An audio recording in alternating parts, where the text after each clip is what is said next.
নবীর ইশকের আগুন দিয়ে যাদের কলিজা পোড়াইয়া চোখ দিয়া বাইর করবা, ওই চোখ কুড়ো দিয়ে জাহান্নামের আগুনে জ্বলবে না। এ বরিশাল বাউফলের বাইরে এখন চোখের পানি ফেলাইয়া চিল্লাবার কান্দা। 26 এপ্রিল আমার আল্লাহরে দেখায়া দাও। 26 এপ্রিল এই মাঠটা সাক্ষী থাকবে, মালিক তোমার নবীর জানের চাইতে ভালোবাসি। তুমি নিজে বলছো কুল ইন কুনতুম তুহিব্বুনাল্লাহ কুল আতিউল্লাহ ওয়া আতিউর রাসূল। তোমার ইত্তেবার পরেই তোমার নবীর ইত্তেবার কথা বলছো। যদি নবী এই যুগে এখন থাকতো আর আমার নবীর বেঈমান থাপ্পড় দিত, ওর হাতটা দুনিয়ায় রাখতে দিতাম না। বাংলার জমিনে যদি আমার এই নবীকে কেউ গালি দেয়, নাইবে নবীকে কেউ অপমান করে, ওর সাগায় পুঁতে ফেলবো, ওর সাগায় পুঁতে ফেলবো। কে কে রাশিয়া সল্লাকে দু হাত তুলে ফেলো।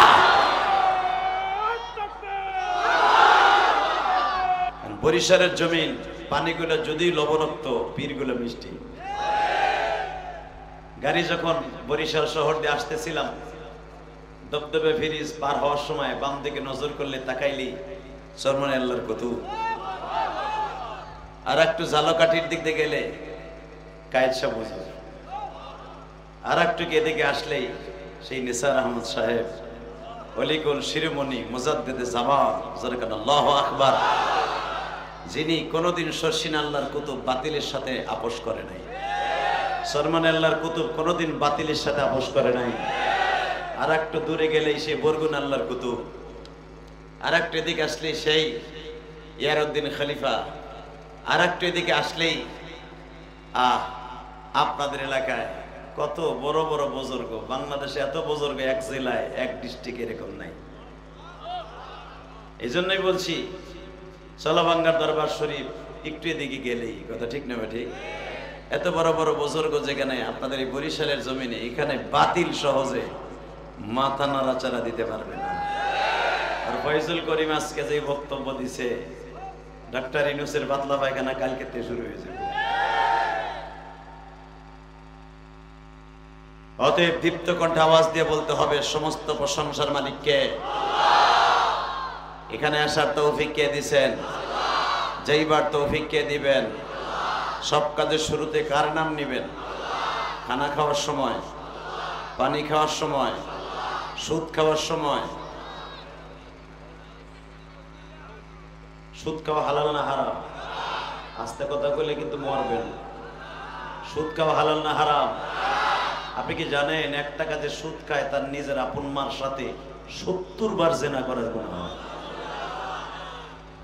সুদের এত মারাত্মক গুনাহ। তাহলে আপনারা বলেন সুদ খাবো না, বলেন ইনশাল্লাহ সুদ খাবো না, সুদ খাবো না, হালাল খাবো, অল্প খাবো, হালাল খাবো, অল্প খাবো, মার সাথে জিনা করার গুনাহ লইয়া কবরে যাব না। ইনশা ইনশা ইনশা। আজকে মুসলমান মাইর খায়, কেন খায় জানেন? একমাত্র মুসলমান কোরআনের আইন, রসুলের মত আমরা ভুলে গেছি। আর রসুলের মত আর কোরআনের পথ যখন উলামা একরাম বলে, তারে বানায় দেয় জিএমবির সদস্য। কথা ঠিক না? মামুনুল হক জেলখানায় গেছিল কোনো জেনা কইরা, প্রমাণ করতে পারি, আজও পর্যন্ত প্রমাণ করতে পারি নাই সেখানে শেখ হাসিনা সরকার। বৈধ বউ লইয়া গেছে, সেটারে জেনাখোর বানায় দিছে। কথা ঠিক না ঠিক? বাংলাদেশে যত উলামা একরাম জেলখানায় গেছে, আপনি বুকে হাত দিয়ে বলতে পারবেন না। এখানে তো ওসি সাহেব আছে, দোয়া করি আল্লাহ তাকে ইমানের হালাতে মৃত্যু দান করুন। নারায়ণগঞ্জের সেই সোনারগাঁয়ের ওসি, এখন ওটাও তো এখনো আছে, কয়েকদিন আগে তার সাক্ষাৎকার নেওয়া হয়েছে। তাকে বলা হয়েছে, আপনি সত্য কথা বলেন তো, কেসটা যে আপনি সাজাইছিলেন, ভাই কথা বলে লজ্জা দিয়েন না। শুধু আপনাদের খেদমত আরজ করতে চাই, উলামা একরামের কষ্ট, উলামা একরামের ঘাম, উলামা একরামের চোখের পানি যেই জমিনে পড়বে, ওই জমিন থেকে ইসলামী হুকুমত একদিন না একদিন কায়েম হবে। এই যে কসাই মুদি লক্ষ লক্ষ মাদ্রাসা গুজরাটে বন্ধ করে দিয়েছে, আজকে দেখলাম উগ্রবাদী হিন্দুরা বলেছে দেওবন্দ মাদ্রাসার গেটে যাইয়া যে 1 সপ্তাহের ভিতরে দেওবন্দ মাদ্রাসা বন্ধ করে দিতে হবে। শুনছেন? 1 সপ্তাহের ভিতরে মে মাসের 1 তারিখের আগে দেওবন্দ মাদ্রাসা বন্ধ করতে হবে। পৃথিবীর সবচেয়ে বড় বৃহত্তর মাদ্রাসা হলো দেওবন্দ মাদ্রাসা।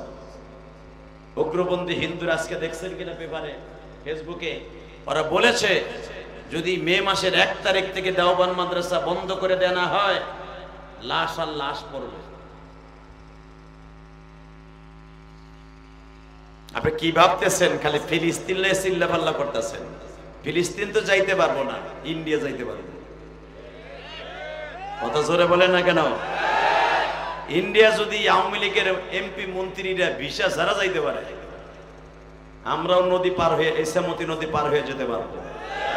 রাজি আছেন না নাই? যদি দেওবন্দ মাদ্রাসার উপরে একটা বার লাল চক্ষু দিয়ে তাকানো হয়, রক্তের বন্যা বয়ে যাবে সারা পৃথিবীতে। কে কে রাজি আছো? আল্লাহকে দুই হাত তুলে দেখায় দাও। কি তাকবীরদের মতো কোনো চান্দু নাই? এই বেটা নারাই তাকবীরদের মতো কেউ নাই? গেছে গা ব্যাটারি। শুধু একটা কথার আওয়াজ শুনতে চাই, এই বরিশাল বাউফলে বসে উলামা একরাম মাহফিলের মাঝখান থেকে আওয়াজ দিতে হবে, জীবনের বিনিময় হলো ইলমে নববীর মারকাজ, কওমি মাদ্রাসার মারকাজ।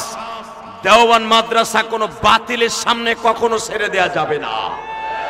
যদি একটাবার কওমি মাদ্রাসা অর্থাৎ আলিয়া মাদ্রাসার দিকে চোখ তুলে তাকায়, আকাডা মোদী সরকার ভারতবর্ষে নয় সারা পৃথিবীতে আগুন লেগে যাবে।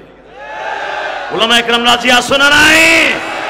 আজকে আল্লাহকে দেখায় দাও 26শে এপ্রিল এই ময়দান থেকে, বাউফলের এই বগা বাজার হাই স্কুল মাঠের ময়দান থেকে আওয়াজ হবে, 26শে এপ্রিল জীবনের বিনিময় হলো উলামা একরামকে সাথে নিয়ে যে কোনো মুহূর্তে মাদ্রাসা মসজিদ রক্ষা করার জন্য রক্তের বন্যা বওয়াইতে মুসলমান রাজি আছে। কে কে রাজি আছো?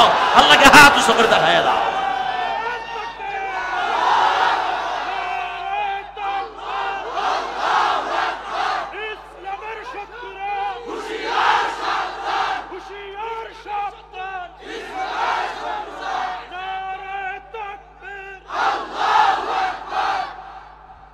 মারহাবা বলেন।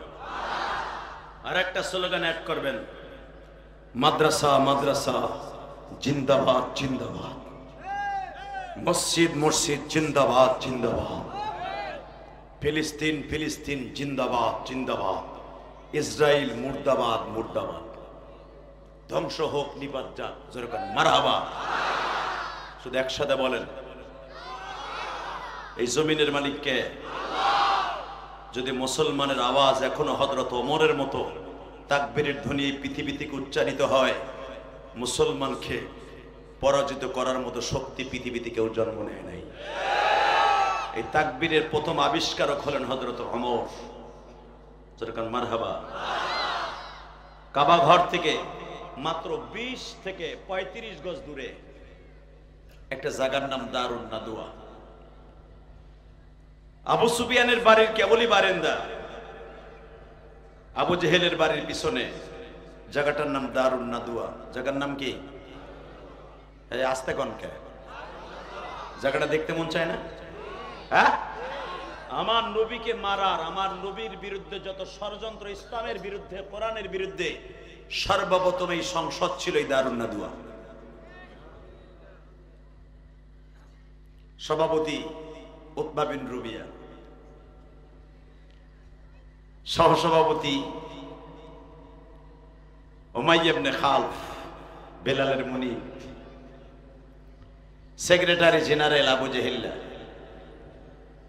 সহ সেক্রেটারি হুজুরের চাচা আবু লাহাব। এক এক বেঈমানের নাম নিব, আপনি নাউজুবিল্লাহ কবেন। এক চাচা চুপ করে বয়ে রয়েছে, চিন্তা করতেছে বুড়িরে থুইয়াইছে, ওটা আছে না গেছে, যাই যাক গা, নতুন ডুয়েল সিম লইও বুড়ে না, এমনি তো নেয়ার লেগে ঘুরতাছো। কয়দিন আর বাঁচবা, আওয়াজ দাও। আমার জীবনে বাউফলেই প্রথম আসলাম, যেরকম মারহাবা। আওয়াজ হবে তো মুসলমানের মতো হবে ইনশাল্লাহ বলেন। এই যে দেখেন গাজার ভিতরে কবর হলো আমার জাতির পিতা ইব্রাহিম। এই গাজার ভিতর কবর হলো আইয়ুব নবীর কবর।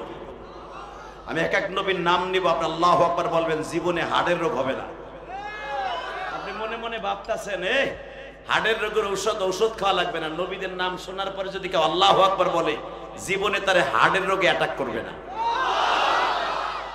রেডি? এই গাজার মধ্যে ঘুমিয়েছে নবী ইউনূস, এই গাজার মধ্যে ঘুমিয়েছে ইসহাক নবী, এই গাজার মধ্যে ঘুমিয়েছে ইয়াকুব নবী, এই গাজার মধ্যে ঘুমিয়েছে ইউসুফ নবী। এই ফিলিস্তিনি ঘুমিয়েছে যে মৃত্যুর পরে 100 বছর দাঁড়িয়ে বাইতুল মুকাদ্দাসকে নির্মাণ করেছিলেন। দৈর্ঘ্য প্রস্থ 9 কিলোমিটার, স্বর্ণ দিয়ে যিনি করেছিলেন জেনের দ্বারা, 100 বছর লাঠিতে ভর দিয়ে দাঁড়িয়েছিলেন সুলাইমান নবী, তার বাবা দাউদ নবী। ইউসুফ আলাইহিস সালামের বড় সন্তান ইব্রাহিম, ওনার কবরও ফিলিস্তিনে। এতগুলা নবীর কবর বোমা দিয়ে উড়াই দেবে, আর তুমি বইয়া বইয়া শুনবা, অন্তত চোখের পানি ফেলাই দোয়া করবা না। আমার আব্বাজান, আপনার আব্বাজান ইব্রাহিমে খলিল যদি জিজ্ঞেস করে, আমার কবরটারে বোমা দিয়ে উড়াই দিছে, তুই কি করছো আমার লেগে? কারণ নবীদের জেসেম মোবারক ধ্বংস করার মতো পৃথিবীতে কোনো মানুষ জন্ম নেয় নাই, আল্লাহর ওয়াদা। কারণ একটু আগে মুফতি মনির ইসলাম শরীয়তপুরি বলে গেছে, আমার নবীর জেসেম মোবারক নেয়ার জন্য ডেভিড আর ক্যালিক্স, এই ইহুদিদের দুইটা বেঈমান নবীর লাশ চুরি করার জন্য আসছিল, শুনছেন না? এদের দুটার নাম হলো ডেভিড আর ক্যালিক্স। এরা ছদ্মবেশে এসেছিল মদিনায়। এদের সমস্ত ষড়যন্ত্রকে নাশাত করে দিয়েছিলেন নুরুদ্দিন জঙ্গি। আল্লাহু আকবার জোরে বলতে হবে। আমার বিশ্বাস পৃথিবীর কোন নবীর কবর ইসরায়েলের ওই লাল কুত্তা, ওই বেজরমা ইসরায়েল কোনদিন জাররা পরিমাণ ক্ষতি করতে পারবে না। আরে আমার দেশের এই পুলিশ, ওসি, সেনাবাহিনী যদি একবার অর্ডার দিত যে যাইয়া যুদ্ধ করতে হবে, আমার দেশের পুলিশ এবং সেনাবাহিনীর যে সাহস, যেই সাহস! পৃথিবীর 14টা কান্ট্রি আমি সফর করেছি, পৃথিবীর 14টা দেশ আল্লাহ আমাকে সফর করিয়েছেন। সেই আমেরিকা, লন্ডন আল্লাহ নিয়েছেন, আমি দেখেছি, কানাডাও গেছি। যে সমস্ত জায়গায় গেছি সব দেশের সেনাবাহিনী, পুলিশ, ওরা মরার ভয় পায়। আর আমার দেশের পুলিশ আর সেনাবাহিনী মরার কোনো ভয় নাই। কারণ আমার দেশের অধিকাংশ সেনাবাহিনী আর পুলিশ মুসলমানের সন্তান। এরা জানে দেশ রক্ষা করার জন্য যদি মরে যাই আমি শহীদ হব। ঠিক না বেঠিক? জোরে বলেন, আরো জোরে। এরা জানে মরলে শহীদ, বাঁচলে গাজী। ওই মরণটাই মরতে রাজি, যেই মরণটা মরলে কবরে কোনো টেনশন নেই।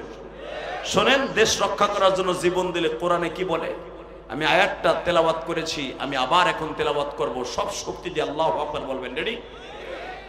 ওয়ালা তাকুলু লিমান ইউকতালু ফি সাবিলিল্লাহি আমওয়াত বাল আহইয়াউ ওয়ালাকিন লা তাশউরুন।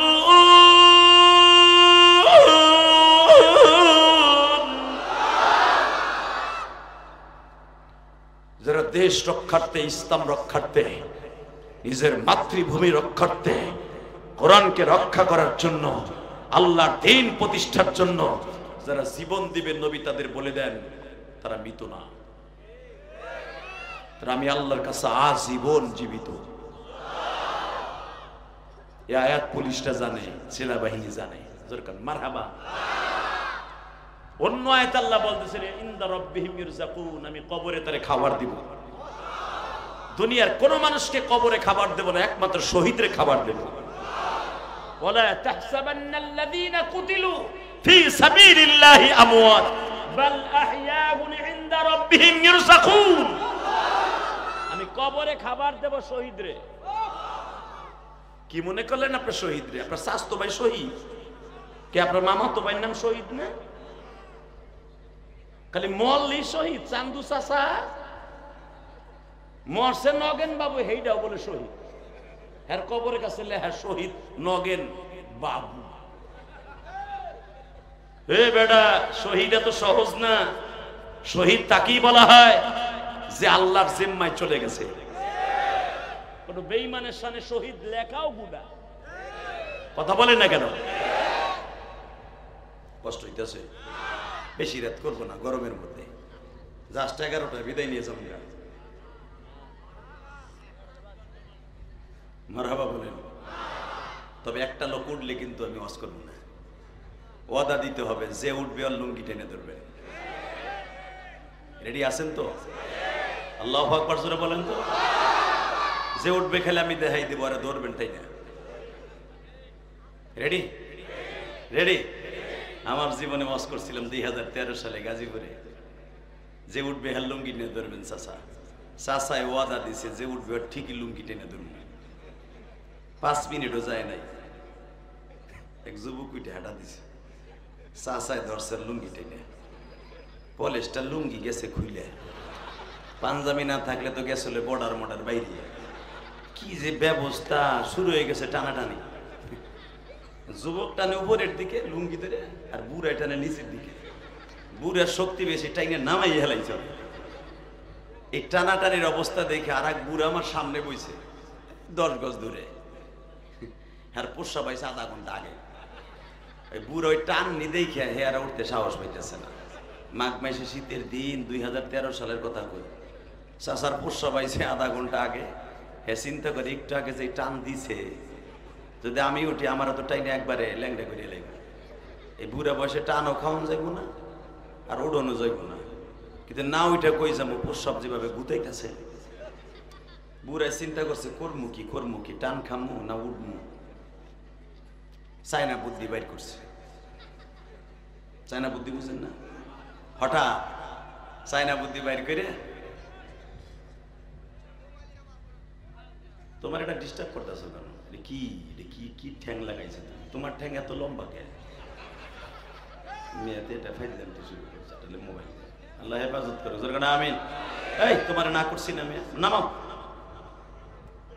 আল্লাহ, এটা তোমার মোবাইল দেখতে হয় নাই, বেটা আমারে দেখতে আইছে এত কষ্ট করে ভাড়া দিয়ে।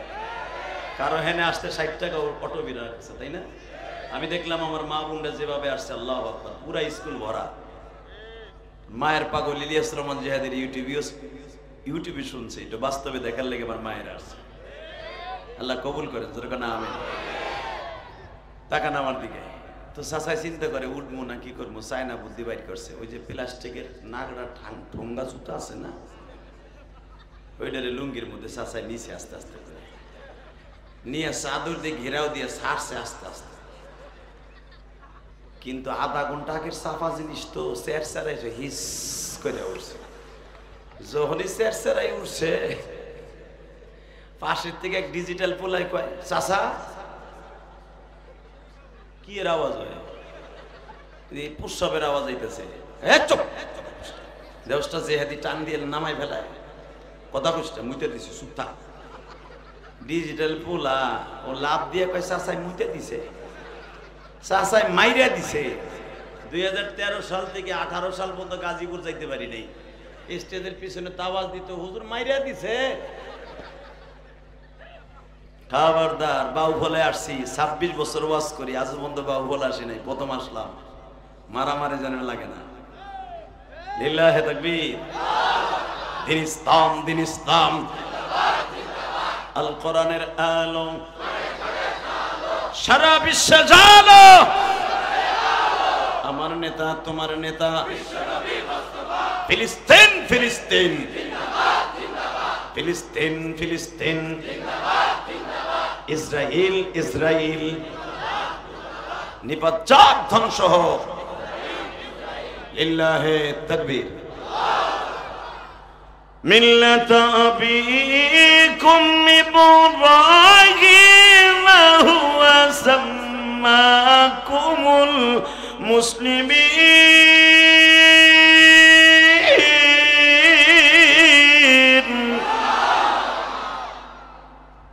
আমার জাতির পিতা ইব্রাহিম ফিলিস্তিনে ঘুমিয়েছে। আমার আব্বার কবর আল্লাহ তুমি নিজে রক্ষণাবেক্ষণ করবা, যেন আমার আব্বা কিয়ামতের মাঠে তার সন্তানের বিরুদ্ধে মানহানি কেস করে জাহান্নামের আসামি না বানায়। 2013 সালে আল্লাহ আমাকে ইব্রাহিম আলাইহিস সালামের কবরটা জিয়ারত করাইছে ফিলিস্তিনে। সেই স্বর্ণের গিলাফে মোড়ানো আব্বার কবরটা, যে আব্বা ঘোষণা আমার আল্লাহ নিজে দিয়েছেন, মিল্লাতা আবিকুম ইব্রাহিম হুয়া সাম্মাকুম, যে আব্বার বানানো সেই বাইতুল মুকাদ্দাস, আব্বার বানানো বাইতুল্লাহ কাবা ঘর, আমার আব্বা আপনার আব্বা ইব্রাহিম খলিল দুইটা মসজিদ নির্মাণ করেছেন। প্রথম নির্মাণ করেছেন, শোনেন কোরআনে কি বলে, আমি আয়াতটা পড়বো, সব কোরআন তেলাওয়াতের পরে আল্লাহু আকবার বলে আল্লাহরে খুশি করা। وَإِذْ يَرْفَعُ إِبْرَاهِيمُ الْقَوَاعِدَ مِنَ الْبَيْتِ وَإِسْمَاعِيلُ।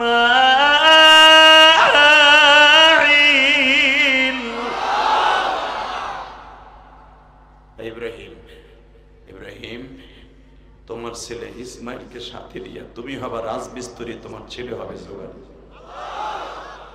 আবাজান, কাবা ঘরটা আল্লাহ আমাকে 19 বার দেখিয়েছেন, 19 বার মক্কা মদিনা। আমি দোয়া করে যাবো যেন জীবনে একটা বার আপনারা যাইতে পারেন। আমি মুসাফির, এই যে আমার মাথায় যে চুল দেখতেছেন এটা কিন্তু মক্কা থেকে কেটে আসছে, আমি কিন্তু বাংলাদেশে আইসে এখনো বেলেটও লাগাই নাই। ওসি সাহেব বেলেটও লাগাই নাই। এই মক্কার চুল নিয়ে দোয়া করে গেলাম যেন আল্লাহ একবার হলো আপনারে মক্কা মদিনায় নিয়ে যায়। উমরা হাজি এবং হাজিদের দোয়া 40 দিন ডাইরেক্ট কবুল হয়। উমরা করে এসেই রমজানের পরের দিন থেকেই মাহফিল শুরু। প্রত্যেকটা মাহফিলে আল্লাহর কাছে বলছি, আল্লাহ ইব্রাহিম আলাইহিস সালামের কথা শুনে আর আমার বাজানরা কান্দে, একবার লয়ে যাও না আমার আব্বার বানানো কাবাটা একবার দেখাও। বাজান, পৃথিবীতে 4টা জিনিসের দিক তাকাইলে ডাইরেক্ট গুনাহ মাফ হয়ে যায়। কয়টা? জোরে কর, আরো জোরে। কয়টা? জোরে কর, আরো জোরে। এই হুজুর কথা কর না কেন? এইদিকে তাকান। কয়টা? বুখারীতে আছে 4টা জিনিসের দিক তাকাবেন, ডাইরেক্ট সওয়াব হবে, ডাইরেক্ট গুনাহ মাফ হবে, ডাইরেক্ট আমার আল্লাহ গুনাহগুলো মাফ করে দিয়া আল্লাহ রাব্বুল আলামিন তার কোলে টাইনা নেবে। 1 নম্বরে হলো মা বাবার চেহারার দিকে, 2 নম্বরে কাবা ঘরের দিকে, 3 নম্বরে আমার মাবুদের কোরআনের দিকে, 4 নম্বরে আলেম ওলামার চেহারার দিকে। যে আলেমের চেহারার দিক তাকাইলে গুনাহ মাফ হয়, চোখের জ্যোতি বাড়ে, সওয়াব হয়, সেই আলেমরে ধরে ধরে নিয়া গরম ডিম দেয় জেলখানায়।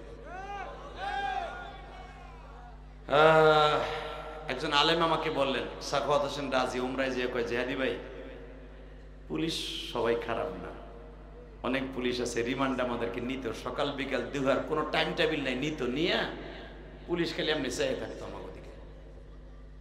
তা জিগাইতাম, স্যার এই ঘুম নষ্ট করে আনলেন, কিছু জিগান। কই হুজুর আপনার জিগাইতে আনি নাই, সরকারের হুকুম পালন করছি ঠিকই, কিন্তু আপনার চেহারার দিক তাকাইলে বলে গুনাহ মাফ হয়। এনার মতো ওসির দ্বারা এই কথা কাজ করা সম্ভব, ঠিক না ঠিক?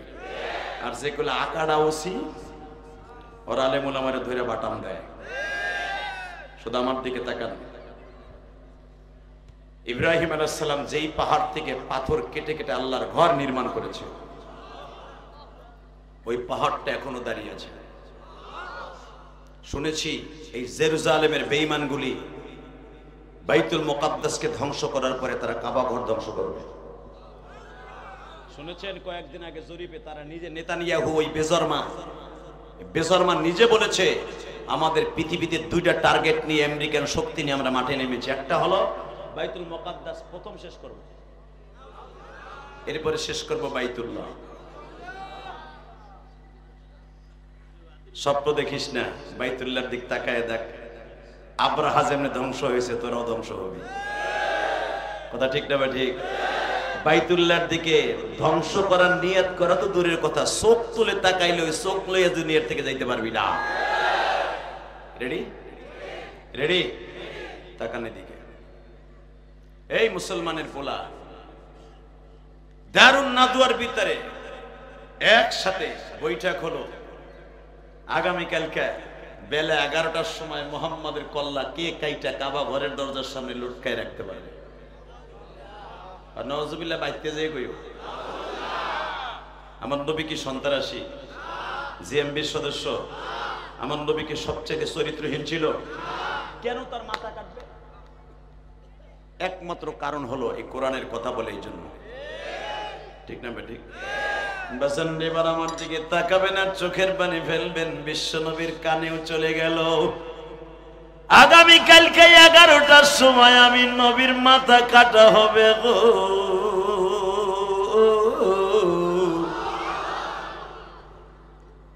165 জন বেঈমান দারুন নাদুয়ার ভিতরে বৈঠকে বসছে। তার ভিতরে সবচাইতে কম বয়সের নেতা হলো ওমর। ওমরের বয়স তখন মাত্র 36 বছর। কত? বা 33 বছর। কারণ ওই জামানায় কেউ জন্ম তারিখ লিখে রাখতো না। কথা কর না কেন? জ্বলন্ত প্রমাণ দেয়। আমি যদি দাড়িলাল চাচারে জিজ্ঞেস করি আপনার জন্ম তারিখ কবে, হে বেশিরভাগ এইটুক কইব স্বাধীনতার সময় আমি বন্দুক ধরতে পারি। কথা কর না কেন? আমি আমার বাপের সাথে সারের বস্তা নিয়ে উত্তর খেতে যাইতাম। এর বয়স এইটুকি কইব। হে কথা কর না কেন? এই ডিজিটাল যুগে যদি 50 বছর আগের কেউ না লিখে রাখতো, 1446 বছর আগে কে লিখে রাখতো? ওমরের বয়স কেউ বলো 33, কেউ বলে 36। ওমর হলো সবচেয়ে কম বয়সের। ডিক্লেয়ার হলো মোহাম্মদের কল্লা কালকে কে কে কাটবা, ডিক্লারেশন দাও। একদার থেকে জিজ্ঞেস করা হচ্ছে, কেউ সাহস পায় না। লাস্টে একজন কয়, এই আবু জাহেল, তুমি তো সবচেয়ে বেশি পড়র মাথা কাটার সিদ্ধান্ত তুমি নিছো, তুমি নাও। তুমি আর তোমার পোলা ইকরামা দুইজন মিলে কাইটে দেখাও। আবু জাহেল কি বলে, এখন কানবেন। কে বলছে আপনি মক্কায় যেতে পারবেন না? আপনি যেতে পারবেন, আমি ওয়াদা দিলাম। এই হাদিস শোনার পর আপনি যেতে পারবেন। আবু জাহেল বলে, আবু জাহেল কিন্তু অত্যন্ত সুন্দর ছিল, অত্যন্ত সুন্দর। যে কোনো মহিলা একবার আবু জাহেলকে দেখলে পাগল হয়ে যেত। টল ফিগারের মানুষ ছিল আবু জাহেল। এবং আবু লাহাব অত্যন্ত সুন্দর চেহারার অধিকারী ছিল, কিন্তু নবীর বিরোধিতার কারণে আল্লাহ পাক তার চেহারার নূর কাইরা নিয়ে আস্তা শয়তানের মতো বানাই দিয়েছিল। বাজানরে যখন বলল আবু জাহেলকে, তুমি কি পারবা না মুহাম্মাদের কল্লা উড়াইতে? আবু জাহেল বলল, আমার মন চায় ওর কল্লা উড়াইতে, কিন্তু যখন ওর চেহারাটা দেখি আমার মায়া লাগে।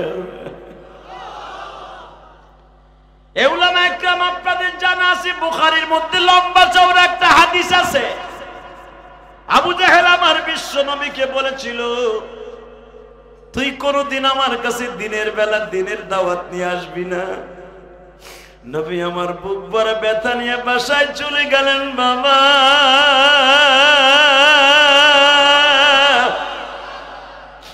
আমার নবীর একটা বান্ধবী ছিল, যার কাছ থেকে মায়ের আদর পেয়েছে, বান্ধবীর আদর পেয়েছে, যার কাছ থেকে বড় বোনের আদর পেয়েছে, যার কাছ থেকে বাবার আদরও পাইছে। দুনিয়ার সব মানুষ যে আদর নবীর এক জায়গায় জমা করে দিতে পারত, একটা মহিলা সেই আদর দিয়ে নবীর কলিজা ভরপুর করে রাখত। সেই মহিলাটার কেউ নয়, আপনার মা, আমার মা, নাম তার খাদিজা। আবার বিশ্ব নবী ঘরে যখন যাইতেন, সব দুঃখগুলা ভুলে যাইতো মা খাদিজার চেহারাটা দেখিয়া। ও আমার মায়েরা, বাউফলের মায়েরা, বরিশাল পটুয়াখালীর মায়েরা, আপনিও তো স্বামীর ঘন করেন গো মা। কোন মহিলা যদি একটা রাত্র অথবা একটা ঘন্টা স্বামীর মন খুশি রাখতে পারে, আমি এই কোরআন হাতে নিয়ে বলে গেলাম, মা খাদিজার গাড়িতে, মা ফাতেমার গাড়িতে তোমার জান্নাতের একটা সিট বুকিং হয়ে যাবে। মা খাদিজার 33 বছরের জীবনে কোনদিন বাবা মা খাদিজা রাত্রে ঘুমায় নাই, সারাটা জীবন দিনের বেলা ঘুমাইছে। রাত্রে কেন ঘুমায় নাই? খাদিজা জানতো আমার স্বামীর বেঈমান গুলা শিং কেটে রাত্রে আক্রমণ করবে, গুপ্ত হত্যা করবে। এই জন্য মা খাদিজা ঘরের চারপাশ দিয়ে পুরাটা রাত্র হাঁটতো আর আমার নবীরে পাহারা দিত। এই জন্য মা আয়েশাকে নবী বলেছিল, ও আয়েশা, আমার খাদিজা হলো আমার দুঃখের দিনের বান্ধবী, তোমরা হলে আমার সুখের দিনের বান্ধবী। আমার খাদিজা কোনদিন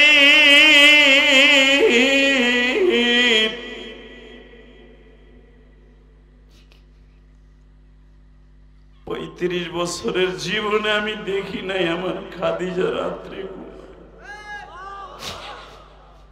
আমি আমার মাদেরকে বলবো, মা আপনার স্বামী সারাদিন চাকরি থেকে ডিউটি করে বাসায় যায় যদি আপনার মলিন মুখখানা দেখে, ওই বাবার বুকটা চূর্ণ বিচূর্ণ হয়ে যায় গো বাবা।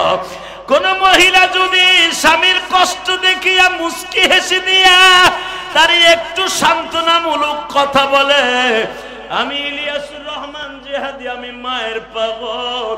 আমি 12 বছর বয়সে মা হারিয়েছি। সূরা নিসার মধ্যে দেখবেন কোন মহিলা যদি স্বামীর কষ্ট দেখিয়া যদি মুস্কি হেসে দিয়া স্বামীর মনে আনন্দ দেয়, ওই মহিলা স্বামীর 500 বছর আগে জান্নাতে যাবে। আর আমাগো মহিলারা মুস্কি হাসা তো দূরে, কতজন সোনে পেড়ায় ব্যবসা লস খাইছে, অথবা ওসির চাকরি গেছে। বউ তো কয় তোরটাই তো যায়, তুইও তো মরবি। কথা বল না কেন? ব্যবসা সবার হয়েছে, আমার হয় নাই। বউ শুনে কয় তোর ব্যবসায় তো আগুন লাগবে, বগা বাজারে তোর আগুন লাগুক আমি চাই। কয় কে? কয় ওর বগি বাজার না, বগা বাজার। কি বগি? বগি মুগি। এই মুসলমানের পোলা, আমি আমার মা বোনদেরকে বলবো, খালি পুরুষের ওয়াজ করলে কামাইবো না। কথা কর না কেন? ক্ষমতায় দুইজনের একজনই হার চেষ্টা করতেছে, একজন গেছে আর একজন রেডি। কথা কর না কেন? আমরা দোয়া করি যে কোনো পুরুষ আসুক, যদি তারেক জি আসে তাও খুশি, ঠিক না বেটি? হাসিনার পোলা যদি কোনোদিন ক্ষমতায় আওয়ামী লীগ আসে, জয় আসুক, লেডিস যাক বাদ হইয়া। কথা কর না কেন? এটা আমার মত, আপনার মত কেন জানি না, ওই মুখ দিয়ে কর। তবে আমার দিকে তাকান, সর্বময় ক্ষমতার মালিককে আল্লাহ আছে না? প্রমাণ হয়ে যাবে আজকে।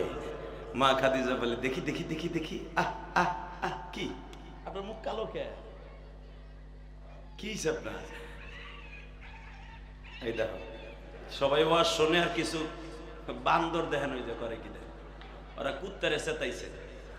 এই যুবক পোলা বানাই যে কটায় কুত্তারে চেতাইছে, এক একটা লাথি মার কোমর জড়াইয়া, ছোট্ট সিঙ্গেল বারিশ। ওই দিন ইটা দিয়ে গুতা দিছে, কুত্তায় হন্তা সুবহানাল্লাহ সুবহানাল্লাহ কইতেছে। দেখছেন কুত্তার কি আওয়াজ, আর আমরা মানুষ নামে আল্লাহর ওলি আওয়াজ নাই। রেডি? বলে তো আল্লাহু আকবার। রেডি আছেন তো? বিবি কারে কয়, দেখি দেখি দেখি আপনার মুখটা কালো কে?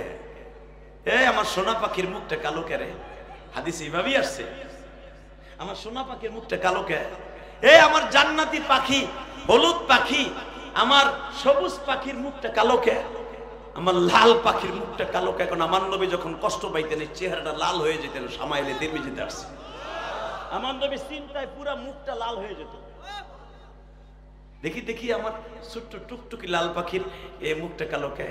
খাদিজা ঘটনা ঘটে গেছে কি, আজকে বেঈমান আমারে ছাপা মারা পাহাড়ে মাঝখানে গাড় ধরে জিজ্ঞেস করে, তুই কোনোদিন আমার কাছে দিনের বেলা দাওয়াত দিবি না? নবীর কামই ছিল দাওয়াত দেয়া, যারে দেখতে হেরি দাওয়াত দিত। মারহাবা কইলেন না? এদের চরমনের কিছু মুড়ি দিয়েছে, পাগলা মুড়ি, পাগড়িটা পকেটে থাকে, দাম করে মাথায় দিয়া মাঝে মাঝে, ভাই নামাজটা পড়ছো? হ্যাঁ ভাই, মাওলার জিকির করো না, ঠিক না বেটে? এটা কিন্তু দিনের দাওয়াত। আর এই দাওয়াত গুলা যারা দিবে ওই দিনে যদি মারা যায় সে জান্নাতে যাবে। লাভ লাভ। আল্লাহ তা জিজ্ঞেস করছে দেখে আপনি কি হয়েছে, আবু জাহেলের দাওয়াত দিচ্ছেন, সমস্যা কি? কইও না, আমার বলছে দিনের বেলা গেলে বলে আমার নাক মুখ ফাটাই লাইব, আমার মাইরা কাবা ঘরের সাথে টানাই থইব। মা খাদিজা বলে দিনে যাইতে না করছে না, রাতে তো আর না করে নাই। আসলে আপনাকে কষ্ট হয়ে গেছে, ওয়াজ 1 ঘন্টা হয়ে গেছে। আল্লাহুম্মা আমিন। এত দামি একটা কথা কইলাম, আমার মার কথা, আপনার মার কথা, যে মায়ের গর্ভে জন্ম নিয়েছেন এমন একটা মহিলা, আল ফাতিমাতু সাইয়্যিদাতু নিসাই আহলিল জান্নাহ, যেই মহিলার পেট ছেড়ে জন্ম নিয়েছে সমস্ত মহিলাদের জান্নাতের সভানেত্রী। মা খাদিজা বললেন আপনারে দিনের বেলা যাইতে না করছে, রাতে তো আর না করে নাই। নবী বলতেছে মনে হচ্ছে আঠাইলা মাটিতে বৃষ্টি না হইলে, বৃষ্টি হইলে যেরকম গলে যায়, তোমার কথায় আমার দিনটা গলে গেছে। ঠিকই তো কইছো, আমার রাত্রে যেতে না করে নাই, আমি রাত্রে যাব না। এখন কানবেন, এই জায়গাটা আপনি দেখতে পারবেন। এই আবু জাহেলের বাড়িতে এখন পায়খানা, যে ঘরের মধ্যে আমার নবীরে বেঈমান থাপ্পড় মারছিল ওই ঘরটা এখনো আছে। বাথরুমের বাহিরে এই ঘরটা রেখে দিয়েছে সরকার, কিন্তু মানুষ শিরক করবে বিদায় এটাকে দেখতে দেয় না।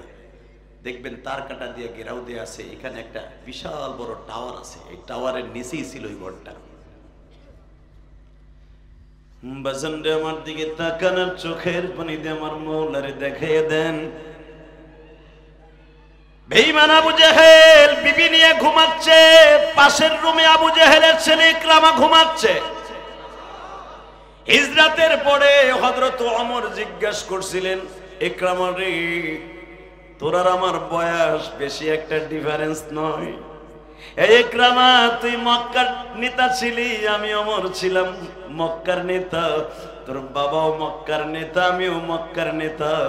যদিও তুই আমার বয়সে ছোট, কিন্তু তুই নেতার ছেলে, নেতা। শুধু একবার বল না, আমি শুনেছিলাম তোর চোখের সামনে বলে একদিন নবীর অপমান করেছিল, ওই রাতটা তোর কাছে কেমন লেগেছিল?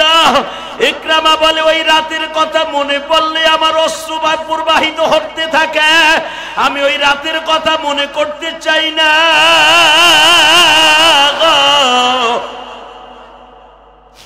আমার হৃদয়ে রক্তক্ষরণ হয়। আব্দুল্লাহ ইবনে তালহা জিজ্ঞেস করে, ওই রাতের কথাটা একটু বলো না, আমরা শুনি। ইকরামা বলে, আমি পাশের রুমে ঘুমিয়েছি, আমার বেঈমান নিষ্ঠুর বাবা ঘরের দরজাটার মধ্যে দিয়া হঠাৎ করে যখন দরজা খুলে দিল, দেখে আমার এতিম নবী কালো একটা চাদর গায়ে দিয়ে আমার বাবার দরজার সামনে দাঁড়িয়ে আছে। আমার বিয়াদব নাখান্দা জাহান্নামী বাবা আমার নবীরে বাম হাত দিয়ে ইশারা দিয়ে বলে, তোরে না আসতে না করছিল। ওয়া ইন্নাকা লাআলা খুলুকিন আযীম,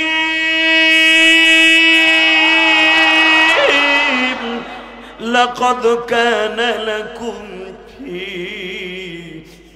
রাসূলিল্লাহি উসওয়াতুন হাসানাতুন লিমান কানা ইয়ারজুল্লাহ ওয়াল ইয়াউমাল আখির ওয়া মা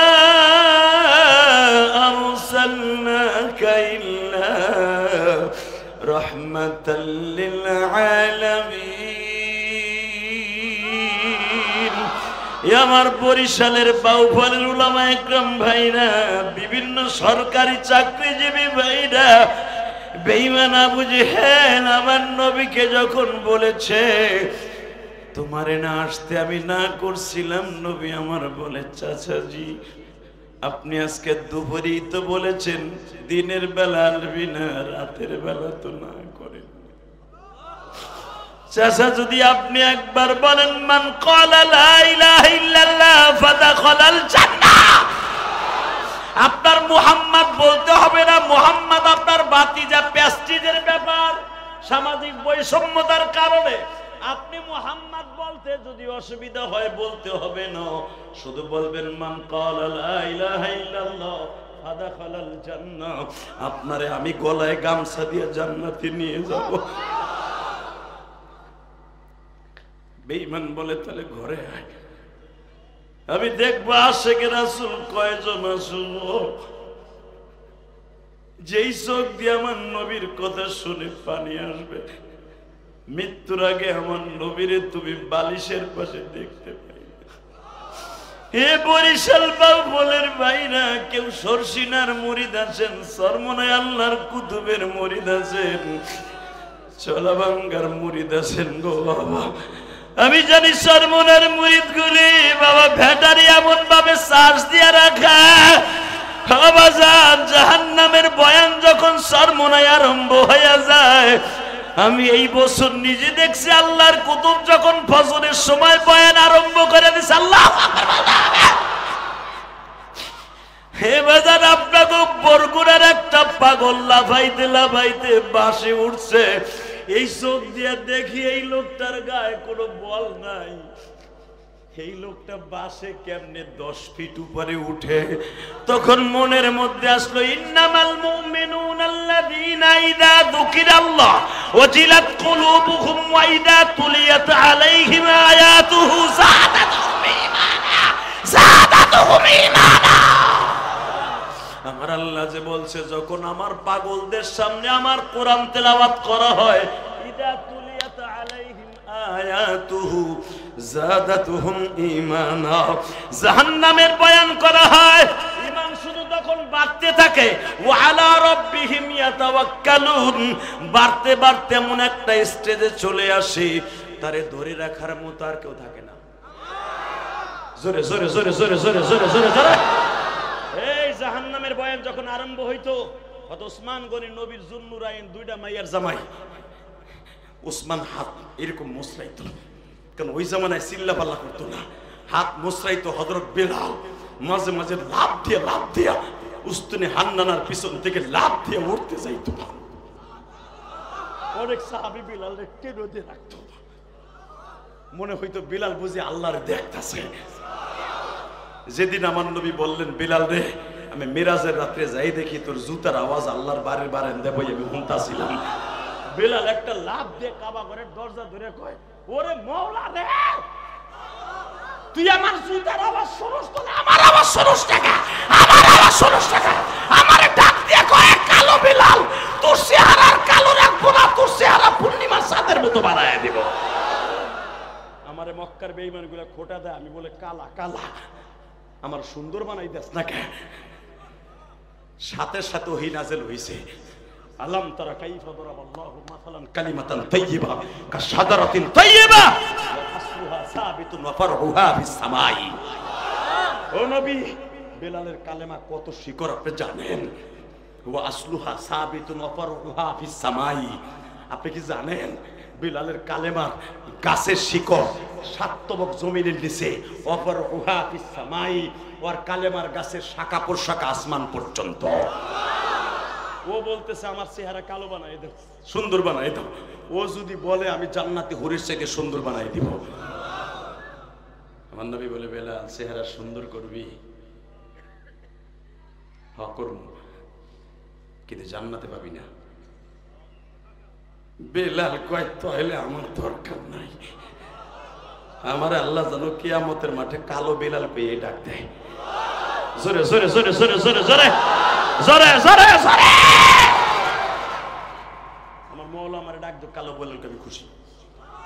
ওই দিন থেকে মেরাজের থেকে আসার পরে আমার নবী বললেন, আমি বোরাকে, যেই বোরাকে চড়বো ওই বোরাকে লাগাম ধরবি তুই, আমিও দেখবো আপনার জান্নাতের লাগাম বিশ্ব নবীর হাতে তুলে দেবেন। এখন দেখবো আমার নবীর আশেক কয়জন আছে। বাজানরে আমার নবী যখন বেঈমানের কথা বুঝতে না পারিয়া বাবা বোঝা যায় আমার নবী তখন গায়েব জানতেন না বাবা।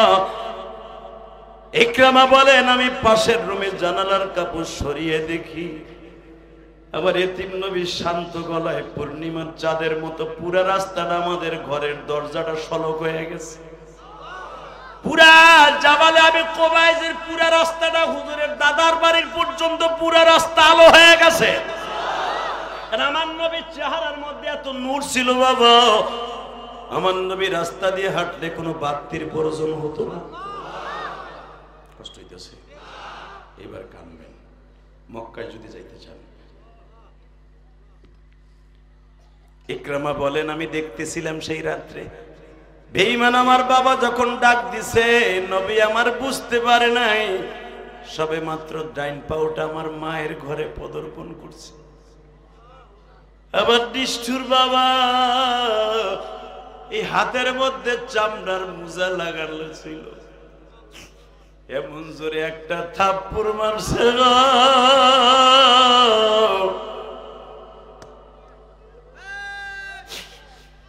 নবী আমার সিটকে পড়ে যাইতেছে। ও আশিকে রাসূল ভাই,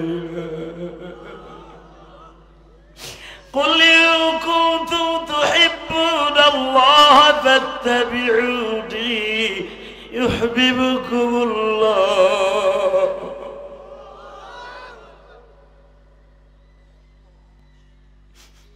নবীর ইশকের আগুন দিয়ে যাদের কলিজা পোড়াইয়া চোখ দিয়া বাইর করবা, ওই চোখ কুড়ো দিয়ে জাহান্নামের আগুনে জ্বলবে না।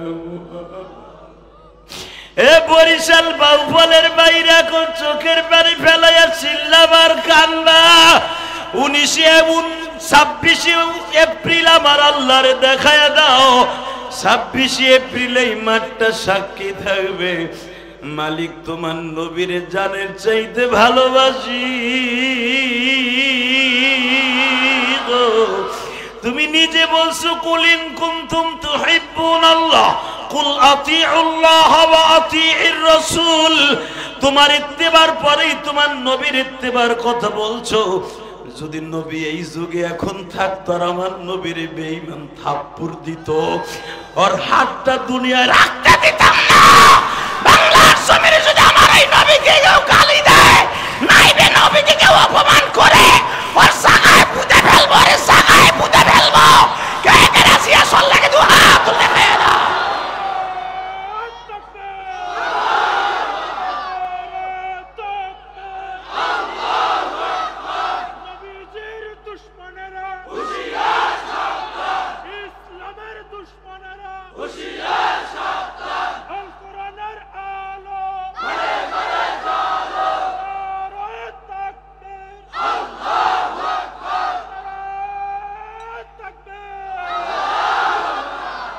দেখো তোমার নবীর পাগলগুলা কান্দে।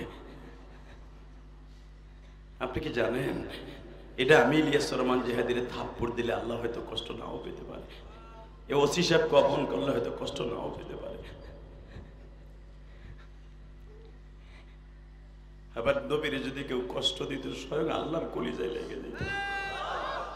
যখনই বেঈমান আমার নবীরে থাপ্পড় দিছে, জাবালে আবি কুবাইস সহ যেই পাহাড়টা কিয়ামতের 40 বছর আগে স্বর্ণ হয়ে যাবে, সারা দুনিয়া কম্পন শুরু হয়ে গেছে।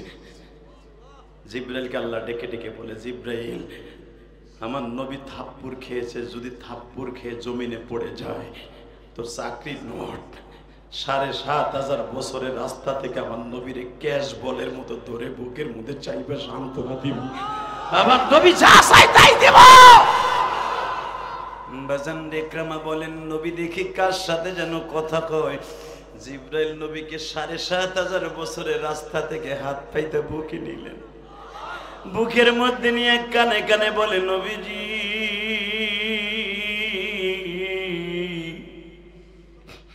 এই চেহারার মধ্যে আল্লাহ কোনদিন একটা আঘাত করে নাই।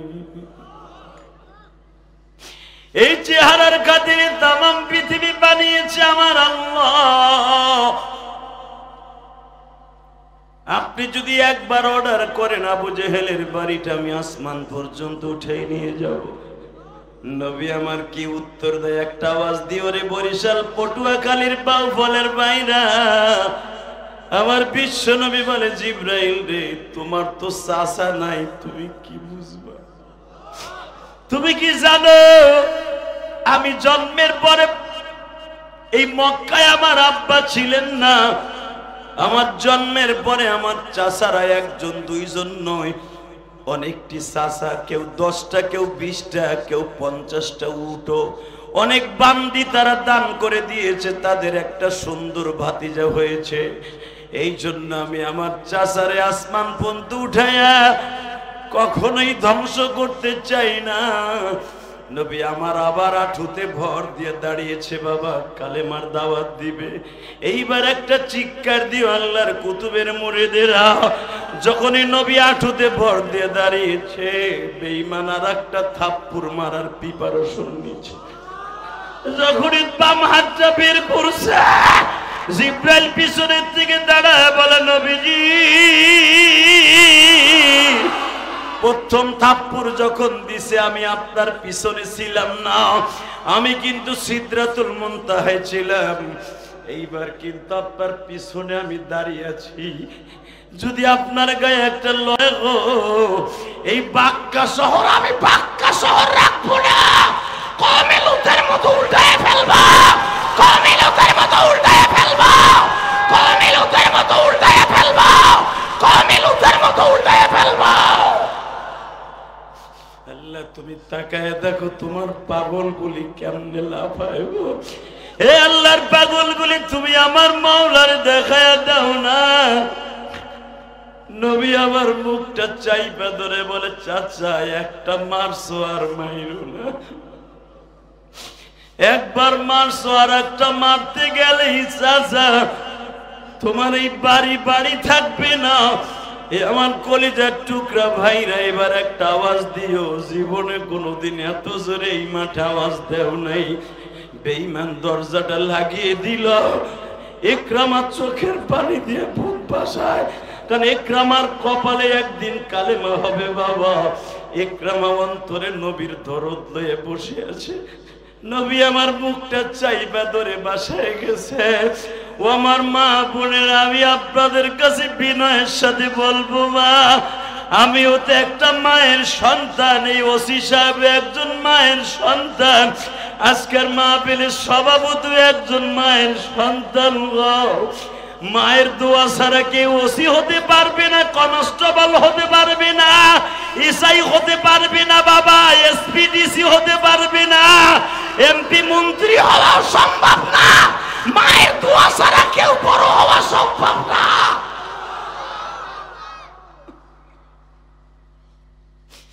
আমার জনম দুঃখিনী মা ওই গোপালগঞ্জের জমিনে ঘুমিয়ে আছে। মা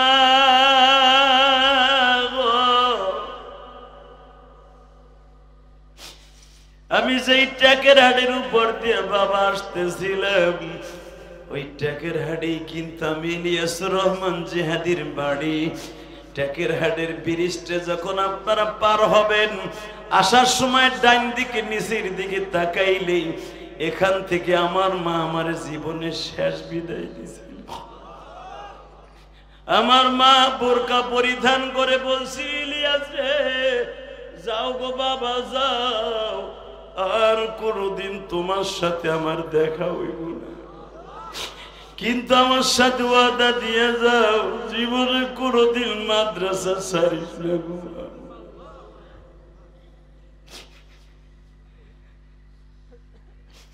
তুমি ওসি সাহেবের কাছে জিজ্ঞেস করে দেখবা, আজকে তার এই বড় হওয়ার পিছনে তার মায়ের দোয়া ছাড়া সম্ভব হয় নাই গো।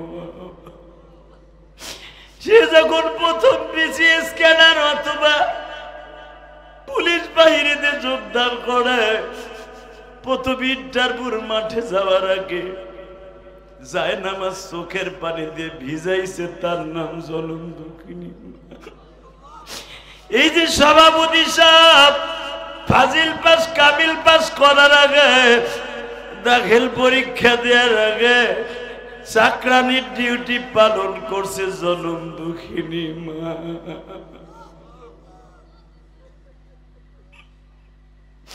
এই দুনিয়ায় যার মা নাই গো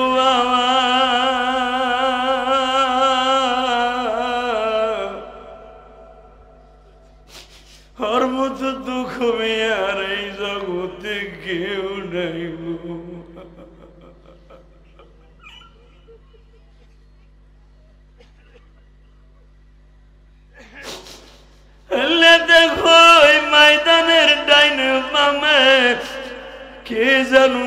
হারাইয়া কান্দে গো মা,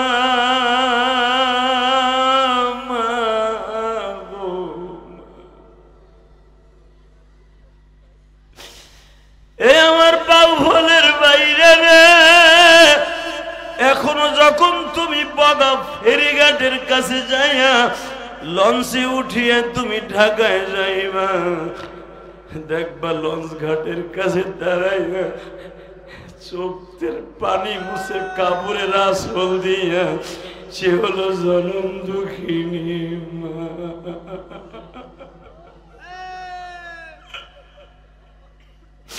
ঢাকার দিকে আসবা, লঞ্চের মধ্যে ঝড় উঠছে নদীর মধ্যে, মার কাছে টেলিফোন করে দেখো সবাই বাড়ির ঘুমায়, মা ঘুমায় না।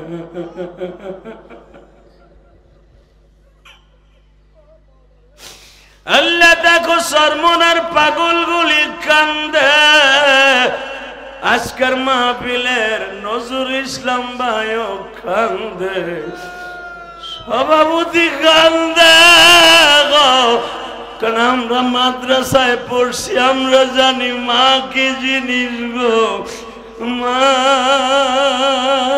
মা মা গো মা।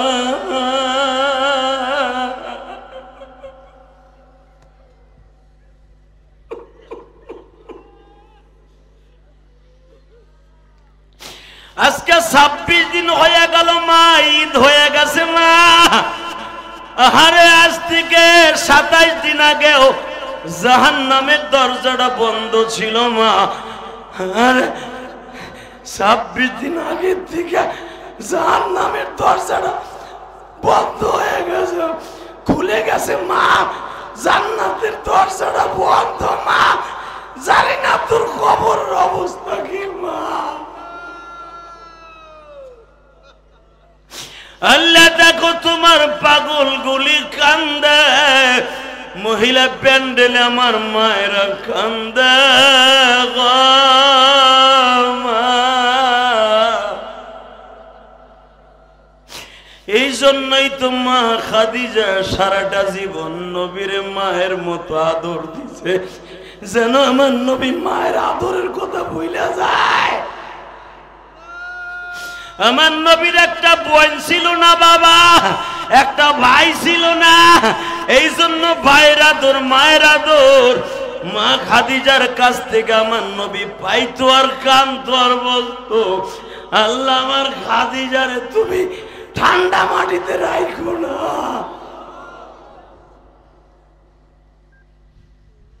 আল্লাহ তোমার মায়া লাগে না? তুমি না কইছো কানতে, তোমার পাগল গুলা কান্দে। তুমি কোরআনে না কইছো ফালিয়াযহাকু কলিলা ওয়ালিয়াবকু কাসীরা, বান্দা বেশি বেশি করে কানবি, কম করে হাসবি। তোমার পাগলগুলি বয়ে বয়ে যারা কান্দে, এদের জনম দুঃখিনী মা যাদের কবরে। এখানে হার কোয়ালিটির মানুষ আছে, বিএনপির ভাইরা আছে, আওয়ামী লীগের ভাইরাও আছে, জামাত ইসলামের নেতারাও আছে। আল্লাহ ইসলামী আন্দোলনের পাগলগুলো আছে। আল্লাহ যে যেখানে বসে কান্দে, দেও না এদের মারে মাফ কইরা, দেও না এদের বাবারে মাফ কইরা।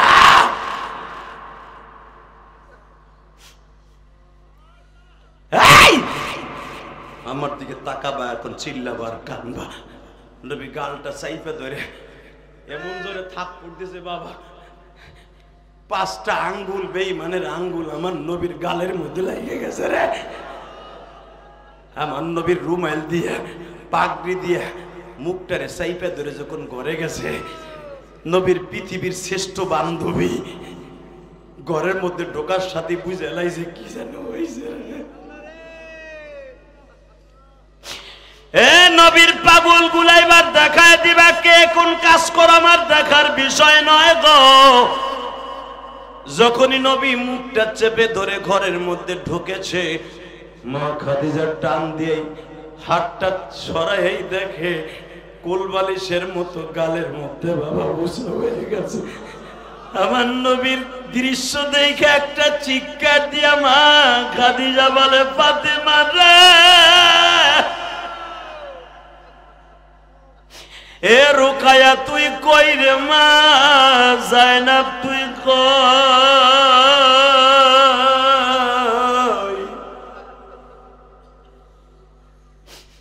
ঠান্ডা পানি নিয়ে আসো, তোমার আব্বার অবস্থা দেখো। নবীর আশিক গুলো এবার প্রমাণ করে দিবা। বুখারীতে আসছে ফয়জুল বাড়ির মধ্যে দাওয়াতুন নবী সাল্লাল্লাহু আলাইহি ওয়াসাল্লামের মধ্যে আনাস ইবনে মালিক বলেন, বিশ্ব নবী যখন এই ওয়াজটা আমাদের সামনে করতেছিলেন, জাবেরের মতো একজন মুজাহিদ লাফ দিয়ে মসজিদে নববীর খুঁটি ধরে বাবা একটা চিৎকার দিয়ে বেহুশ হয়ে যায়। এই ইকরামা তো সামনে নবীর এইভাবে থাপ্পড় দিল, তুই কি করছিলি? ইকরামা চিল্লায় আর বলে, জাবের রে, তখন আমি ছিলাম জানোয়ার। আমি যদি এখনের মতো কালেমার ছায়াতলে আসার পরে হইছি আনোয়ার, যদি আমি তখন আনোয়ার থাকতাম, আবার বেঈমান বাবারে ফার্মের মুরগির মতো ফাইরা ফেলতাম। তাকাও এইদিকে। মা খাদিজা বলতেছিলেন, আপনি শুধু একবার অর্ডার দেন, আমি এখনো মরি নাই, আমার বাড়ির সম্পদ নিয়ে এই বেঈমান আবু জাহেল আজকে শিল্পপতি। মা খাদিজা বলছিলেন, নবী তার উত্তরে বলছিলেন, খাদিজা তুমি কি প্রতিশোধ দিবা?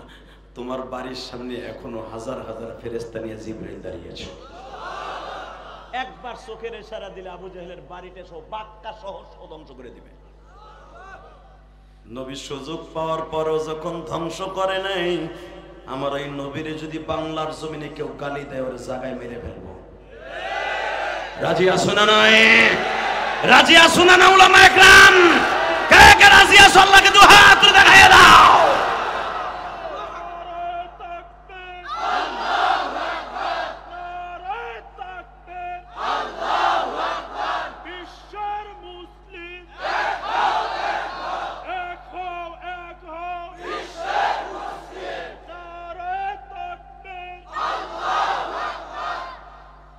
ইনশাআল্লাহ বলেন।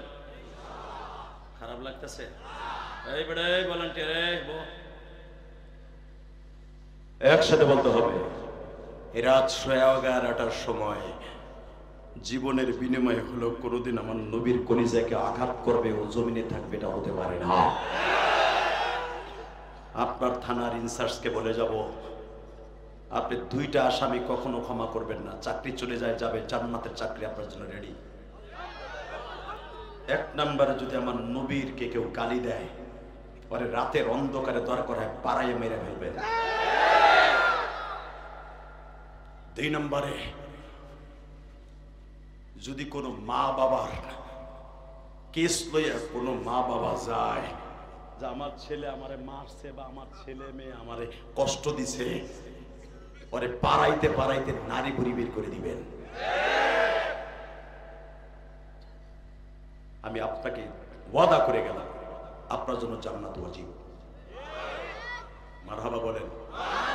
হযরত ওমরকে গালি দিলে ওমর কিচ্ছু বলতেন না। আপনারা জানেন, ওমর খুতবা দিচ্ছে, হঠাৎ করে একজন দাঁড়ায়া বেয়াদবের মতো বলতেছে, সে লাফ দিয়ে দাঁড়ায় বলতেছে, একজন আমার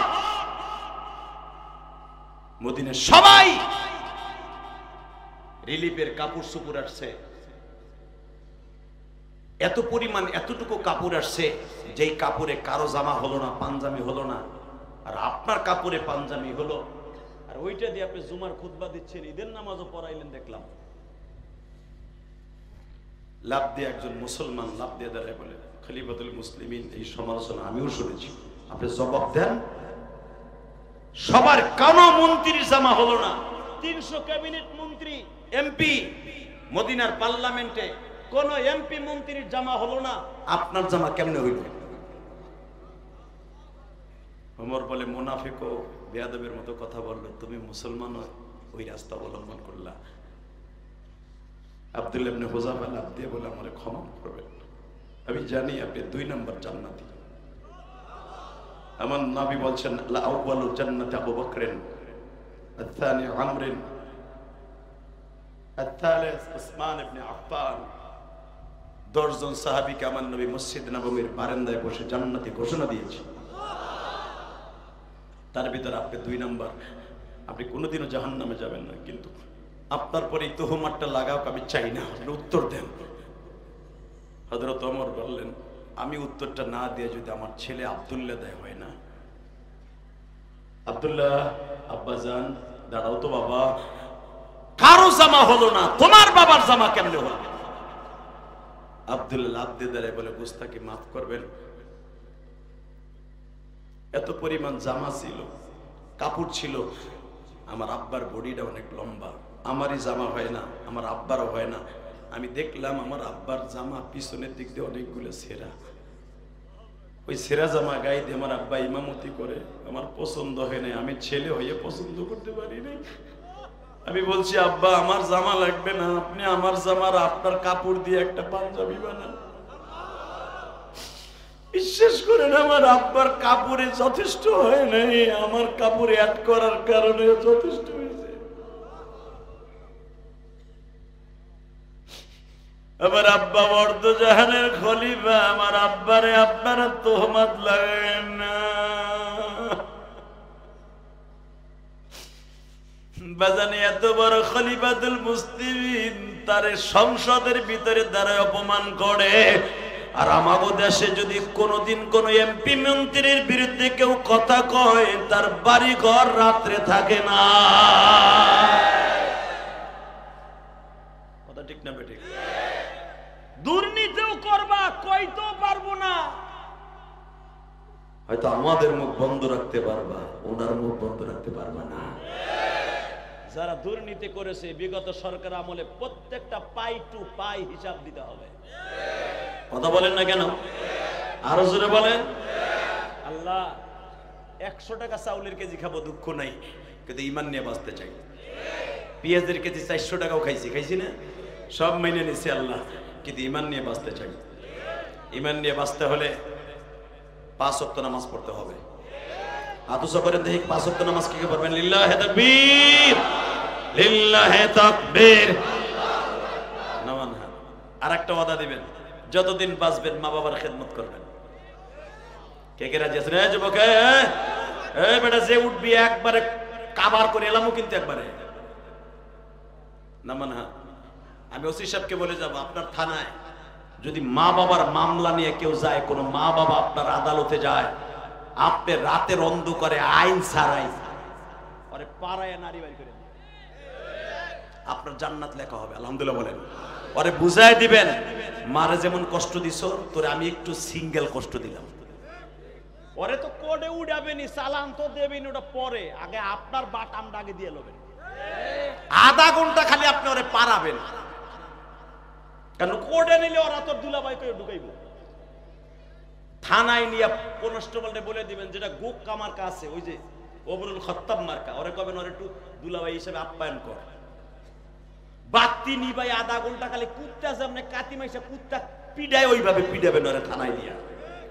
যদি প্রত্যেকটা বাড়ির বিনিময়ে আমি ইলিয়াস রহমান জিহাদি ফতোয়া দিয়ে গেলাম, মায়ের মামলা যদি বাবার মামলা যদি পান, ওই মামলায় যদি আপনি আসামি হিসাবে ওরে মারেন, আপনি সওয়াব পাবেন ইনশাআল্লাহ। বলেন কি? মায়ের মনে কষ্ট দিবে? ইলিয়াস রহমান জিহাদির বুকটা ভাইরে দেখেন, মায়ের ওয়াস্ত করতে কইছেন যুবকগুলো আমার রুমের মধ্যে যাইয়া। বুঝলেন, আমার এলাকার যুবক মার সাথে খুব বেইমানি করে, বউ পাওয়ার পরে মারে ভুলে যায়। এই বেটা, তুই কি জানোস পরের ক্ষেতের কামলা দিয়া তোর বাবা তোরে মানুষ করছে, নদীর থেকে মাছ মাইরা তোরে বড় করছে, উত্তর পাশের জমিটা বেচা তোরে বিদেশ পাঠাইছে, তোর বাবা নিজে একটা ভালো চাদর গায়ে দেয় নাই শীতের দিনে, তোরে ভালো চাদর কিনে দিছে, তুই কলেজে পড়স, মাদ্রাসায় পড়স। আমি ইলিয়াস রহমান জিহাদি, আমি যখন মাদ্রাসায় পড়তাম, আমার মা আমারে 9 টাকা দিয়ে একটা চাদর কিনে দিছিল। আমি ওই চাদরটা দাওরা হাদিস পাশ করা পর্যন্ত, মাস্টার্স পাশ করা পর্যন্ত আমি চাদরটা যত্ন করে রাখছিলাম। এই কলিজার টুকরা ভাইরা, আমার জন্ম দুঃখিনী মা আমার 12 বছর বয়সে বলছিল, ইলিয়াস রে, যদি কোনোদিন টাকার মালিক হস একটা মসজিদ বানাইস। তোমরা তো সমালোচনা করো, বক্তারা 1-1.5 ঘন্টা ওয়াজ করে এত টাকা নিয়ে কি করে? যারা আমার কেরানীগঞ্জে থাকে ওর কাছে জিজ্ঞেস করবা। 4 কোটি টাকা খরচ করে একটা মসজিদ বানাইছে। ওদের সাহেব দাওয়াত দিলাম, যে আসবেন। আপনার চোখের পানিতে চোখ লাল হয়ে গেছে। মনে রাখতে হবে 4 কোটি টাকা খরচ করে মসজিদ বানিয়েছি। কাউকে আমি নিজের মুখে বলি নাই আপনি আমার 1 বছর সিমেন্ট দেন, তবে লক্ষ লক্ষ টাকা আমার বাইরে দিছে। আমার থানার ওসি মামুন শাহ এখন নাই, দক্ষিণ কেরানীগঞ্জে ছিল। ওনার বাড়িতে ওয়াজিরি আমার মাদ্রাসায় 50,000 টাকা দিছে। নিয়ে বলতেছে উনিও কয়েকদিন আগে বাপ হারাইছে, মা মারা গেছে। ওনার চাকরি জীবনের যখন উনি প্রথম এসআই, তখন ওনার মা মারা গেছে। বলে আমি জানি মা কি জিনিস। আমি যখন প্রথম চাকরিতে যাই, আমার জনম দক্ষিণী মা যায় নামাজ ভিজাইছিল, আল্লাহ তুমি আমার মামুন একদিন ওসি বানাই। এই ওসি সাহেবকে জিজ্ঞেস করে দেখবেন, তার ওসি হওয়ার পিছনে সবচেয়ে বড় অবদান তার মার। ঠিক না বেঠিক? জোরে কর। ইলিয়াসুর রহমান জেহাদির আলেম হওয়ার পিছনে সবচেয়ে বড় অবদান তার মা। আমি তোদের 2টা পাও ধরে বলে যাবো, ওয়াজ কমিটির ভাইরা যারা আছেন, যদি কারো মা অসুস্থ থাকে নিজের হাতে মায়ের কাপড় চোপড়গুলো ধুয়ে দিও, মাকে নিজের হাতে খাওয়াই দিও। কয়দিন বা খাওয়াইবা, এরপরে তো চলেই যাইব। সেই দিন বুঝবাই দরদিটা কি ছিল। ইলিয়াসুর রহমান জিহাদির টাকা পয়সা বাড়ি গাড়ির কোন জিনিসের অভাব নেই, শুধু একটা জিনিসের অভাব, আমার জনম দুঃখিনী মা নেই।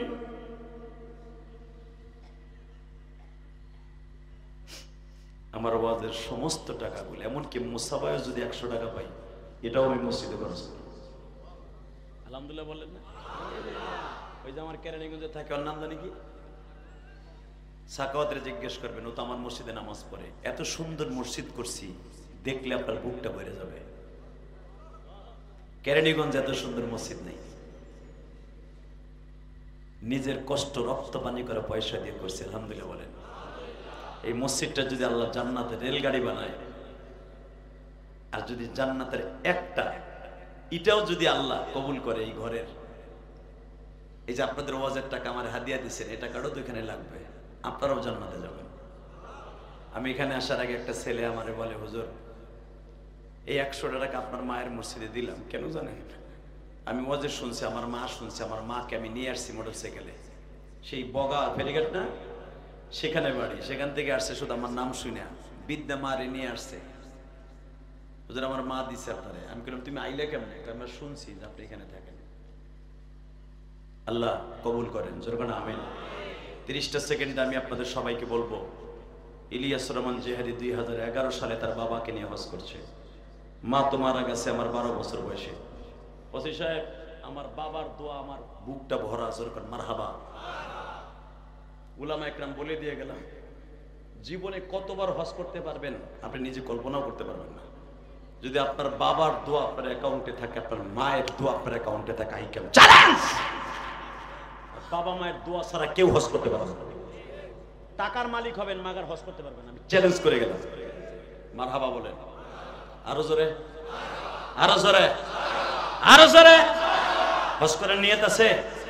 মা বাবার সাথে নিয়ে যাবেন? যদি কোন জামু তো নিয়ত আছে, টাকা নাই। আরে টাকা থাকতে টাকা কত সময়ের ভিতর হবে আপনি নিজেও জানেন না। আমি চ্যালেঞ্জ করে গেলাম। আমি জীবনের প্রথম হজ করছি 2004 সালে। সভাপতি সাহেব, আমার কাছে হুদা 5000 টাকা ছিল। আমি পরের টাকায় হজ করছি। আলহামদুলিল্লাহ বলেন। কেমনে? এক মুসল্লি আমার মসজিদে গেছে, হুজুর আগামী মাসে, এই মাসের 14 তারিখ আমরা হজে যাব। বিএমপির চেয়ারম্যান ছিল নাজিমুদ্দিন, উপজেলার চেয়ারম্যান, একবারে হাস্তাবাদ, আপনারা চেনেন, পোস্তগোলা ব্রিজে গোল একটা হসপিটাল আছে, দেখছেন? এটার মালিক নাজিমুদ্দিন। বিএমপির সভাপতি ছিল কেরানীগঞ্জের। ওনার বাড়ির সাথে আমার বাড়ি। এই ওনার বউ, উনি সহ আমার কাছে গেছে জুমার সময়, হুজুর একটু দোয়া করেন, আমার কিন্তু হজে যাবো 14 তারিখ, ডিসেম্বরের 14 তারিখ, না সরি নভেম্বরের 14 তারিখ। আমি বললাম যে আপনারা যান, কিন্তু আমার সাথে একটা কথা দেন, কি যে হাত দিয়ে আপনি কাবা ঘরটা ধরবেন, হজরে সুমা দিবেন, এই হাতটা দিয়ে আমার কথা কই একটু দোয়া করেন যেন আমিও যাইতে পারি। কিন্তু আমি কি জানতাম আমার এই আবেগটা আমার মওলা কবুল করে এলাইছে? আমি জানতাম না। আমি তো জানি না। আমি 2500 টাকা বেতন পাই ইমামতি করে, হুদা 2500। কত? 2500 টাকা আমার ইমামতির বেতন পোস্তগোলায়। নাজিমুদ্দিন চেয়ারম্যানের ভাই ছবি বলল, আপনি আমার হাতে সুমা দিয়ে দিলেন, ঠিক আছে, আপনাকে কপালে আল্লাহ করতেও পারে। সে জুমার নামাজ পড়ে যে বললো কে কইতেছে, আমরা 14 জন যাবো, 5000 করে দিলে তো হুজুরে লয়ে যাওয়া যায়। হ্যাঁ, সুবহানাল্লাহ বাইতেছে কইও। তার বউ দেখেন কত সুন্দর, কয় হুজুরে লগ লইছিল। বাজান রে, আমি জুমার সময় কাঁদলাম, আসরের সময় কানে খবর আসলো হুজুর 14 তারিখ আপনিও যাবেন। এ নজরুল ভাই, আমি জুমার আজানের আগেও জানতাম না আমার কপালে 14 তারিখ হজের ফ্লাইট। আমার কে হুজুর আপনার কাছে কত আছে? হাদিসে আসছে আপনি কিছু না কিছু শরীক থাকতেন। আমি আমার কাছে 5000 আছে, কইটা আগে দেন। ওইটা নিয়ে তখন ইন্টারন্যাশনাল পাসপোর্ট লাগতো না, হাতে বানানো পাসপোর্ট। একদিনের ভিতরে পাসপোর্ট বানাইয়া 14 তারিখ আমি তাদের সাথে বসে গেলাম। আসরের সময় যখন আমার কানে আসলো আমি হজে যাব, আপনি বলেন ওই আবেগটা কেমন লাগতে পারে? মাগরিবের 6 রাকাত আওয়ামী নামাজ পড়ে আধা ঘন্টা সেজদায় বসে কাঁদছিলাম, মালিক তোর খেলা বুঝবার মতো কেউ নাই, টাকা থাকলে হজে যাওয়া যায় না, টাকা ছাড়াও তুমি নিতে পারো। এটা আমি নিজে। অতএব নিয়ত করেন যাবেন হজে ইনশাআল্লাহ, বলেন তো লিল্লাহি তাকবীর। এইবার হাত দুইটা উঠাইয়া চোখ দুইটা বন্ধ করে চোখের পানি দিয়ে এইবার এই রাত 11:30টার সময় তুমি আমার মৌলার কাছে একটা দরখাস্ত সাবমিট করবা। কে কোন ডিপার্টমেন্টে চাকরি করেন, কে কোন কাজ করেন আমার দেখার বিষয় না। এই রাত 11:30টার ডাক আমার মালিক শুনবে। উঠান হাত, উঠান। আল্লাহ তুমি দেখো 26 এপ্রিল তোমার পাগল গুলামি মুসাফিরের সাথে উলামা একরাম আছে, আল্লাহর কুতুবের মুরিদের আছে মালিক। এই বরিশাল বাউফলে এই বাজারের মাহফিলে বসিয়া, এই এতিমখানা মাদ্রাসার মাহফিলে বসিয়া 26 এপ্রিল চোখের পানি দিয়া তোমারে পাগলের মতো ডাক দিছি না হজে যাবে মালিক।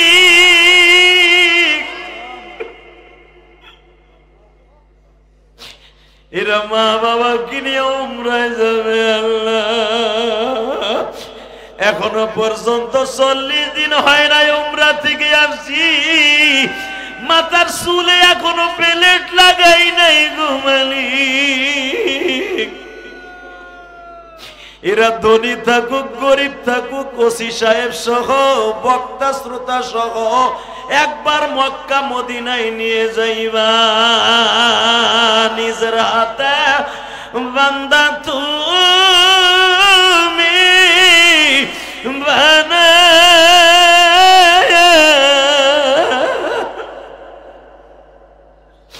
কেমনে দিবা মাপ না করে তাড়ায়া।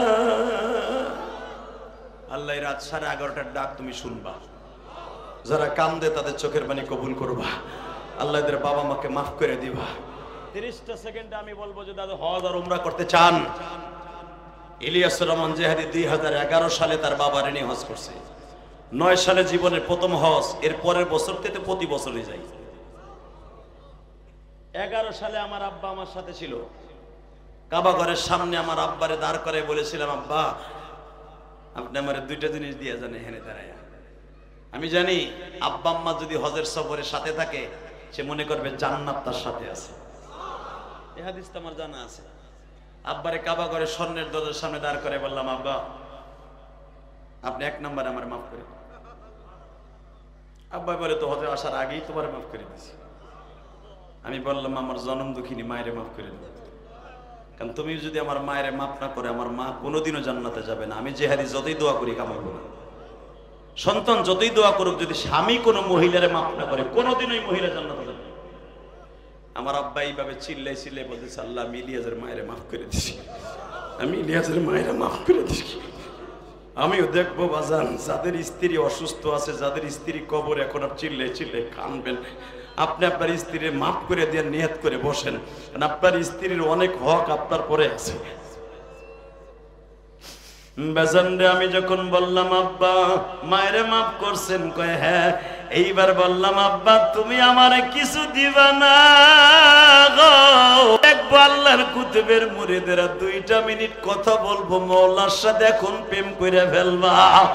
আমিও বলবো তুমি তোমার বাবাকে সাথে নিয়ে হজ করতে পারবা 1 বছরের ভিতর। আমি বলে গেলাম।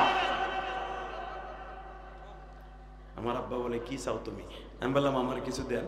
আমার আব্বা এইভাবে হাত তুলে বলে বাবা গো আল্লাহ তুমি আমার ইলিয়াস যত মাহফিলে যাবে প্রত্যেকটা মানুষের চোখ দিয়ে পানি ফেলাইবা। এই যে তোমরা যে কাঁদতেছো এটা আমার নিজের ক্রেডিট না, এটা আমার বাবার দুয়ারে। হে কলিজার বাইরে, তোমার বাবা কি জাহান্নামে না জান্নাতে কবরে তুমি নিজেও জানো। এই যে একটা মাদ্রাসা আছে দেখবা কত ছেলে এতিম আছে, বিকাল বেলায় বড়লোকের ছেলেরা কত জিনিস বাজারের থেকে কিনা খায়, গরিবের ছেলেটা কিছু কিনা খাইতে পারে না।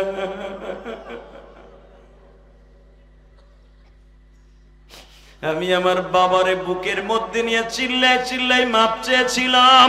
30টা সেকেন্ড আমি দেখতে চাই এই বাউফলের মধ্যে মা বাবার নিয়ে হজ করার নিয়ত থাকলে লাভ দিয়ে দাঁড়ায় বলো তো হুজুর আমার আব্বাই মাহফিলে আছে, আমার আব্বাই মাহফিলে আছে। কার কার বাবাই মাহফিলে আছে দাঁড়াও তো, কার কার বাবাই মাহফিলে আছে বসে আছে? বাপ বেটা দাঁড়াও, এই বেটা দাঁড়াও। কার কার বাপ এই মাঠে বসে আছে তুমি জানো যে তোমার আব্বা আছে? দাঁড়াও। যে ছেলেগুলা দাঁড়াইছে বাপগুলা দাঁড়ান, এই বাবাগুলা দাঁড়ান, বাপ বেটা একসাথে দাঁড়ান, বাপগুলো একসাথে দাঁড়ান, বাপ বেটা একসাথে দাঁড়াবেন, বাপগুলো একসাথে দাঁড়াবেন। পুরা মাঠটা এখন কান্নায় কান্নায় পুরা জাহান্নামের মাঠ বাদ দিয়ে জান্নাতের মাঠ হয়ে যাবে। আমি বলার সাথে পাগলের মতো দৌড় দিবা, হজে যাওয়ার নিয়ত করে, গুনাহ মাপের নিয়ত করে। আমি ইলিয়াসুর রহমান জিহাদি কাবা ঘরের সামনে যেমনি আমার বাবারে চিল্লে চিল্লে মাপ চাইছিলাম, পুলিশ আমারে বলছিল ইয়া হাজ মা ইয়াবকি, কান্দোস কাইভাবে চিল্লে বাপরে বুকি নিয়া। আমি বললাম আনা আবি, এই যে আমার আব্বা। পুলিশ কান্দে আর কয় ইনতে জান্নাতি না জান্নাতি, তুই জান্নাতি কারণ তোর বাপ তোর সাথে। 30টা সেকেন্ড আমি বলবো, আমি বলার সাথে একটা দৌড় দিয়ে বাপরে বুকি নিয়ে চিল্লাবার কানবা দাও, দৌড় দাও, দৌড় দাও যুবক, দৌড় দাও। এই যুবক দৌড় দে, একটা দৌড় দিয়ে বাপরে বুকি নিয়ে চিল্লাবি আর কানবা। তোমার কান্নার আওয়াজ আমার চোখ কানের মধ্যে আসতে হবে। একটা দৌড় দিয়ে বাপরে বুকি নিয়ে মাপ চাও, একটা দৌড় দিয়ে বাপরে বুকি নিয়ে মাপ চাও, একটা দৌড় দিয়ে বাপরে বুকি নিয়ে মাপ চাও। তোমার কান্নার আওয়াজ আমার কানে আসতে হবে, ওসি সাহেবের কানে আসতে হবে, সভাপতির কানে আসতে হবে। বাপরে সারবানা সারবানা কানতে থাকো, বাপরে বুকি নিয়ে কানতে থাকো। এই রাত 12:15 চোখের পানি দেখায় দাও।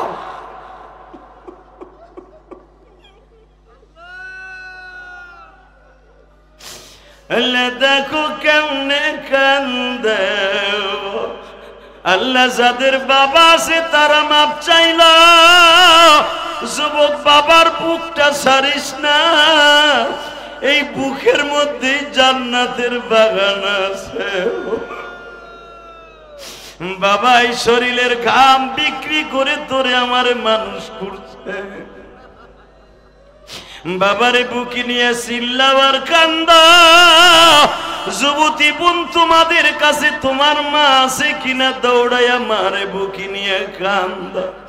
যুবক বাবার বুকটা ছাড়িস না, দাঁড়ায় দাঁড়ায় বাবারে বলতে থাক আব্বা। ইলিয়াসুর রহমান জিহাদি যদি কাঁদতে পারে বাবারে বুকি নিয়ে আমি কেন পারবো না?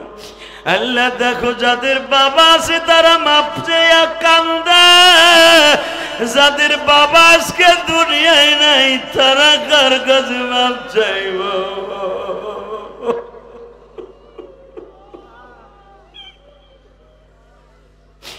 26 এপ্রিল এই রাত 12টার সময় যাদের বাবা নাই তারা কার কাছে মাপ চাইব?